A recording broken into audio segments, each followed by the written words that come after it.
오늘 우리가 읽은 말씀을 잘 살펴보면은요, 우리 예수님께서는 제자들에게 원수까지 사랑으로 품는, 우리가 이렇게 할 수 있을지 잘 모르겠지만 인간적으로 주님의 사랑을 온전히 닮아가는 그런 믿음의 사람이 되라라고 말씀하시는 것을 우리가 말씀 속에서 발견합니다.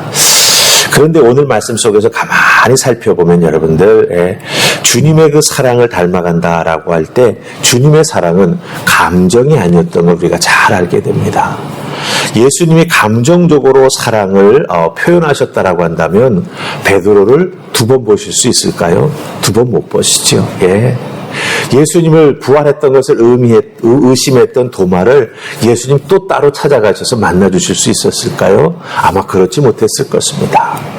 즉 예수님의 사랑은 바로 감정이 아니었다라고 하는 것이죠. 때로는 감정을 이기는, 또 자기 마음속에서 어떤 사람을 향해서 일어나는 여러 가지 생각을 다 내려놓고 그것을 이겨나가는 결단, 그리고 그것을 행동으로 표현하는 것이 예수님의 사랑의 모습이었다라고 하는 것이죠. 근데 우리는 어떻습니까? 사랑 그러면 먼저 감정을 생각하죠. 그리고 특별히 신앙생활 하면서도 우리가 주님의 사랑 말하지만 우리가 이 주님의 사랑이 우리 인간적인 감정에 때로는 많이 흔들리는 것을 발견하게 된다라고 하는 것입니다. 그렇다고 한다면 우리의 이 믿음 속 생활하면서 갖게 되는 이 사랑이 인간적인 감정에 흔들리지 아니하고 예수님처럼 정말 상대방을 진정으로 사랑하고 그 상대방을 위하여 나의 아픔까지도 감당할 수 있는 그런 믿음의 사람이 될 수 있도록 그 예수님의 사랑을 우리가 좀 잘 배울 수 있었으면 좋을 것 같습니다. 그래서 오늘 말씀을 통해서 우리에게 알려주시는 그 사랑의 진정한 모습, 그 본질이 무엇일까? 오늘 말씀을 통해서 살피면서 함께 은혜 나눌 수 있기를 원합니다. 자, 예수님 우리에게 알려주시는 첫 번째 사랑의 모습은요, 38절부터 해서 쭉 이어지는 내용인데 여러분들 대표 구절로 38절 말씀을 보십시다. 38절 다 찾으셨습니까? 자, 우리 같이 읽습니다. 시작. 또 눈은 눈으로 이는 이로 갚으라 하였다는 것을 너희가 들었으나. 아멘. 38절에서 말하고 있는 내용은 세상의 원리죠. 나에게 한 대 때린 사람, 내가 맞고 있으면 안 돼. 가서 때려야지. 여러분들 아마 어렸을 때 자녀들 키울 때 자녀들이 바깥에서 친구하고 싸우다가 맞고 들어오면 뭐라 그래요? 가서 때리라 그러죠. 엄마가 다 책임질게. 이게 바로 이거예요. 눈은 눈, 이는 이. 갚아야 된다. 당한 만큼 되돌려줘야 된다. 근데 예수님은 그렇게 하는 걸 너희가 들었지. 하지만 너희는 그렇게 하면 안 된다라고 39절부터 말씀하시죠. 나는 너희에게 이르노니. 내가 가르치는 사랑은 그런 사랑이 아니다라고 39절부터 해서 42절 말씀 속에서 쭉 설명해 주는 것을 보게 됩니다. 즉 눈에는 눈, 이에는 이. 이것은 율법적인 사랑이에요. 근데 예수님은 이것을 넘어서 악한 자를 대적하지 말라라고 말씀하십니다. 이것은 무슨 뜻일까요? 이 복수를 행하는 것이 사랑의 표현이 아니다라고 하는 것이죠. 복수의 고리를 끊어내는 것이 진정한 용서이고 그 용서가 기초하는 것은 바로 이것을 행할 수 있는 용기와 힘을 주는 사랑이다라고 하는 것을 말씀해주고 있다라고 하는 것입니다. 그렇기 때문에 오른뺨을 치는 사람에게 어떻게 합니까? 왼뺨도 돌려낼 수 있다라고 하는 거죠. 왜? 우리가 진정 용기를 가지고 그 사람을 앞에 나아갈 수 있는데 뺨을 2대 맞는 거 얼마나 두렵습니까? 얼마나 치욕적입니까? 그런데 그것을 위해서 사랑으로 행하게 될 때 그 모든 것이 폭력적인 사람의 생각이나 폭력적인 행동을 뒤집는 사랑의 힘이며 믿음의 힘이 된다라고 우리 주님은 말씀해주고 있다라고 하는 것이죠. 물론 이 시대는 법치주의 시대이기 때문에 여러분들 어떻습니까? 눈에는 눈, 이에는 이. 이런 식으로 보복을 하면 어떻게 돼요? 법에 다 걸려서 잡혀갑니다. 당한 사람이 가만히 있나요? 나도 한 대 때렸더니 저 사람 나도 한 대 때렸다. 서로 맞고서라고 난리가 납니다. 이 시대에는 눈에는 눈, 이에는 이. 이런 식으로 서로 막 치고받는 것 같지만 가만 보면은요, 한 대 맞은 사람이요, 가만히 있지 않지요. 감정적으로 보복할 때도 있고요. 그 사람과 관계를 단절해서 그 나를 때린 사람이 아쉽게 만드는 그런 교묘한 행동을 하는 것을 우리가 보게 된다라고 하는 것이죠. 참 우리가 사는 세상은 더욱더 복잡해졌고 더욱더 자기의 그 당한 것 내용 아픔을 그것을 보복하는 그런 여러 가지 모습들이 막하게 많이 변한 것을 우리가 발견하게 된다라고 하는 것입니다. 그러나 여러분들 우리가 기억해야 될 것이 있습니다. 우리는 복음으로 살아가는 믿음의 사람들이지 않습니까? 예수 그리스도의 구원의 은혜를 덧입은 그리스도인이 되었다라고 하는 거죠. 가장 그리스도인이 된 것의 핵심이 무엇입니까? 예수님의 십자가 보혈로 우리의 죄가 다 하나님 앞에서 용서함을 받았다라고 하는 것이지 않습니까? 이거 다른 말로 바꾸면 내가 하나님 앞에 진 모든 빛이 탕감되었다라고 하는 것이죠. 그럼 어떻습니까? 탕감받은 우리는 어떻게 되겠습니까? 네. 탕감받은 만큼 이런 것이 은혜고 이런 것이 사랑이고 사랑에는 이런 힘이 있구나라고 하는 걸 깨달아 알고 우리에게 어렵게 하는 사람을 향해서 그 사랑을 나누어 줄 줄 아는 그런 믿음의 사람이 될 때 정말 예수님께서 말씀해 주시는 보복하려고 하는 인간적인 본능을 넘어서서 주의 사랑으로 용서해주고 품어줄 수 있는 믿음의 사람이 될 수 있다라고 하는 것이죠. 기억하십시다. 이 과정이 쉽지는 않지요. 내가 마음 먹었다고 그 다음에 바로 실천되는 건 아닙니다. 하지만 조금씩 우리가 실천에 나아갈 때 주님께서 보여주신 정말 사람의 본능을 넘어서는 용서로 품는 사랑의 모습을 우리가 또한 만들어갈 수 있다라고 하는 것 꼭 기억하시고 여러분의 눈앞에 참 내가 나를 아프게 하고 나를 힘들게 하는 사람이 보일 때 외면하거나 돌아서지 마시고 주님의 마음으로 저 사람에게 한 발자국 더 다가갈 수 있도록 도와주세요. 기도하시면서 주의 사랑으로 품고 나아가는 여러분들 다 되실 수 있기를 주님의 이름으로 축복합니다. 아멘. 자, 그 다음에 우리 두 번째 말씀은 43절, 44절 말씀을 읽으십시다. 자, 두 절 찾으셨습니까? 같이 읽습니다. 시작. 또 내 이웃을 사랑하고 내 원수를 미워하라 하였다는 것을 너희가 들었으나 나는 너희에게 이르노니 너희 원수를 사랑하며 너희를 박해하는 자를 위하여 기도하라. 아멘. 아멘. 자, 이 두 번째 우리가 읽은 43절, 44절 말씀 보면은 원수에 대한 이야기입니다. 원수. 이웃은 사랑하고 원수는 미워하라. 자기에게 잘하는 사람은 사랑하고 나에게 힘들고 어렵게 하는 사람은 미워하라. 이게 사실 세상의 규칙이죠. 세상의 원리입니다. 그런데 예수님은 어떻게 하라고 말씀하십니까? 그렇게 하지 말라고 말씀하십니다. 너를 미워하고 너를 박해하는 사람을 위해서 기도해야 된다라고 44절에서 말씀하시는 것을 우리가 발견합니다. 도대체 이게 무엇일까? 우리가 사실 좀 당혹스러운 모습이 있지요. 나를 미워하고 나에게 해코지 하는 사람을 내가 어떻게 위해서 기도해 줄 수 있을까? 근데 여러분들 기도한다라고 하는 것에서는 무엇을 발견할 수 있습니까? 사랑하지 않으면 그렇죠? 우리가 기도할 수 없어요. 그 사랑하지 않으면서 기도하게 될 때 입술로만 기도하는 위선적인 기도를 우리가 하게 된다라고 하는 것이죠.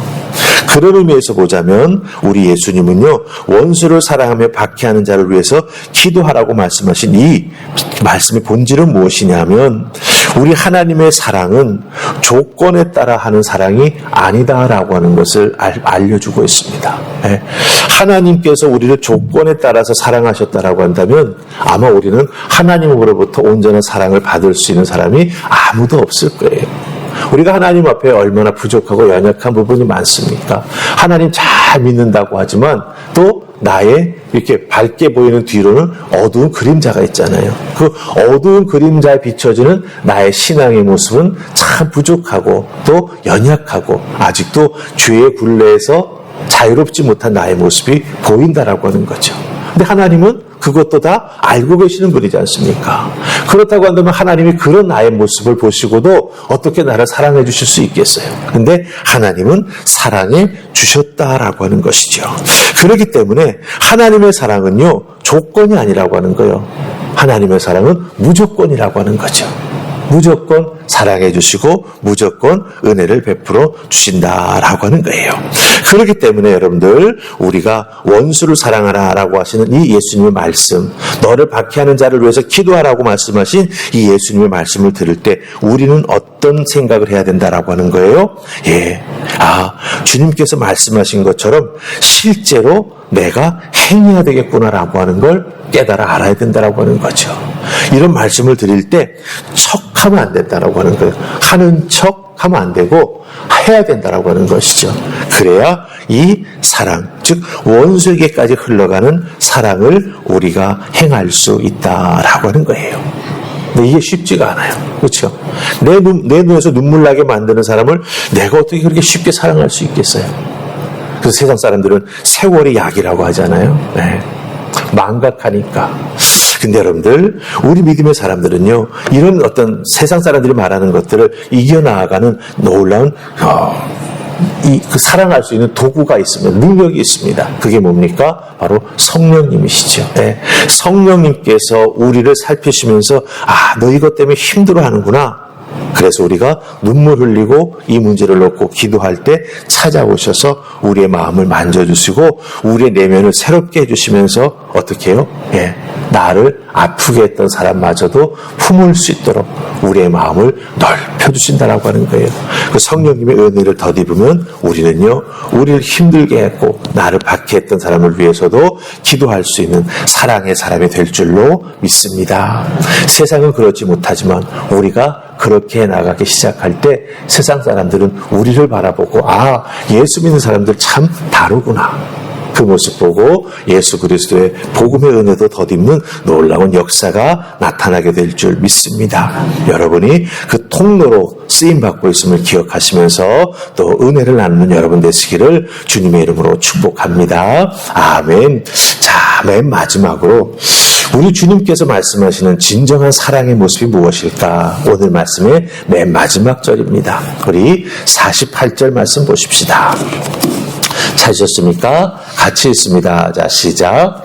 그러므로 하늘에 계신 너희 아버지의 온전하심과 같이 너희도 온전하라. 아멘. 자, 하늘에 계신 너희 아버지의 온전하심 같이 너희도 온전하라. 이 말씀 들으면 사실 한숨부터 나와요. 우리가 어떻게 하나님의 온전하심이, 온전하심이라고 하는 것은 완벽하심이거든요. 실수가 없으신 하나님이시니까. 그렇죠? 근데 그런 하나님을 우리가 어떻게 닮아가겠습니까? 우리가 어떻게 완벽할 수 있겠습니까? 우리가 어떻게 실수가 없을 수 있겠습니까? 이런 말씀을 턱 대하면 우리가 어떻게 하나님의 사랑, 예수님의 사랑을 배워서 행할 수 있을까? 그것을 깨달아 알고 우리가 삶에서 실천해 나아갈 수 있을까? 사실은 마음속에 자꾸 좀 부담이 생기죠. 근데 여기서 하나님의 온전하심 같이 우리도 온전해져라고 하는 이 말씀의 뜻을 잘 깨달아 알아야 됩니다. 여러분들, 여기서 예수님께서 말씀하신 하나님의 온전하심을 닮아 온전한 자가 되라라고 말씀하신 정말 그 뜻이 뭐냐면, 이 온전하다라고 하는 것은 결함이 없는 상태가 아니라고 하는 거예요. 결함, 흠이 없는 상태.